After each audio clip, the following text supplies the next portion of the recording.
Ja. Der will sich, weißt du, beibrechen.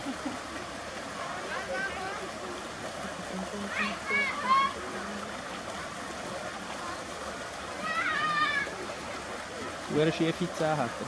Dann musst du auch noch eine Spanne tragen.